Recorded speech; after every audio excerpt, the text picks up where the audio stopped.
الصلاة خير من النوم. அஸ்ஸலாமு அலைக்கும் வரஹ்மத்துல்லாஹி வபரகாத்துஹு.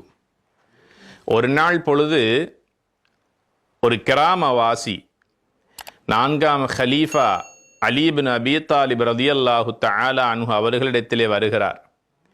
அமீருல் முஃமினீன் அவர்களே, எனக்கு ஒரு துஆவை சொல்லித்தாருங்கள், அந்த துஆவை நான் ஓதி வர வேண்டும். ஏன் தெரியுமா? எவ்வளவுதான் உழைத்து சம்பாதித்து கையிலே வருமானத்தை பணத்தை வைத்திருந்தாலும் அது மறுநாள் காலையிலே கையிலே ஒன்றுமே இல்லை. உழைப்பிலும் வருமானத்திலும் எந்த மிச்சமும் இல்லை. மிகவும் கஷ்டப்படுகிறேன். உழைத்தாலும் சம்பாதித்தாலும் கையிலே ஒன்றுமே மிச்சமில்லை.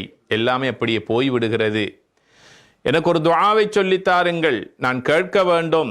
அதன் மூலமாக அல்லாஹ் என்னுடைய வருமானத்திலும் என்னுடைய சொத்து செல்வங்களிலும் பரக்கத்தை உண்டாக்க வேண்டும். அலி ரலியல்லாஹு தஆலா அன்ஹு அவர்கள் சொன்னார்கள், அந்த கிராமவாசியை பார்த்து, ஒரு காலத்திலே இப்படித்தான் நானும் வறுமையிலும் ஏழ்மையிலும் கஷ்டத்திலும் துன்ப துயரத்திலும் வாழ்ந்து கொண்டிருந்தேன். என் நிலைமையை நபிகளாரிடத்திலே நான் சொன்னேன். அப்போது நபிகள் நாயகம் ஸல்லல்லாஹு அலைஹி வஸல்லம் எனக்கு துஆ ஒன்றை சொல்லித் தந்தார்கள். அலியே, இந்த துஆவை நாளாந்தம் ஓதி வாருங்கள், உங்கள் வறுமையை அல்லாஹ் போக்கி விடுவான். அல்லாஹ் அல்லாதவர்களிடத்திலே சென்று உங்களுடைய தேவையை சொல்லி உதவி பெறுகின்ற நிலைமையிலிருந்து அல்லாஹ் உங்களை பாதுகாப்பான். மற்றவர்களிடத்திலே கையேந்தி உதவி பெறுகின்ற நிலையிலிருந்து அல்லாஹ் உங்களை பாதுகாத்து உங்களை ஒரு செல்வந்தராக சீமான்தனத்தோடு அல்லாஹ் வாழ வைப்பான். இந்த துஆவை ஓதி வாருங்கள் என்று நபிகள் நாயகம் ஸல்லல்லாஹு அலைஹி வஸல்லம் அவர்கள் எனக்கு சொல்லித் தந்தார்கள். அந்த துஆவை ஈமானோடு காலையிலும் மாலையிலும் ஒவ்வொரு தொழுகையிலும் நான் ஓதி வருகின்றேன். அல்ஹம்துலில்லாஹ், மற்றவர்களிடத்திலே என் தேவைகளை சொல்லி உதவி பெறுகின்ற நிலையிலிருந்து அல்லாஹ் என்னை பாதுகாத்தான்.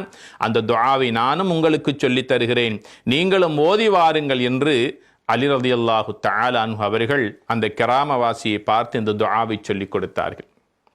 அல்லாஹும்ம க்ஃபினி பிஹலாலிக அன் ஹராமிக் வ அக்னினி பிஃபضலிக அம்மன் சிவாக் என்ற அருமையான துஆவாகும்.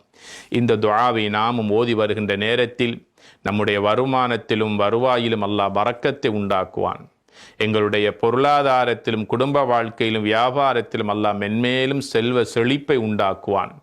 எம் தேவைகளை மற்றவர்களிடத்திலே சொல்லி உதவி பெறுகின்ற நிலையிலிருந்து கையேந்துகின்ற நிலையிலிருந்து அல்லாஹ் நம்மை பாதுகாப்பான். ஈமானோடு நம்பிக்கையோடு இந்த துஆவை ஓதி வருவோம். எல்லாம் வல்ல ரஹ்மான் நம் அனைவர்களுடைய வாழ்க்கையிலும் பரக்கச் செய்வானாக. வஸ்ஸலாமு அலைக்கும் வரஹ்மத்துல்லாஹி வபரகாத்துஹு.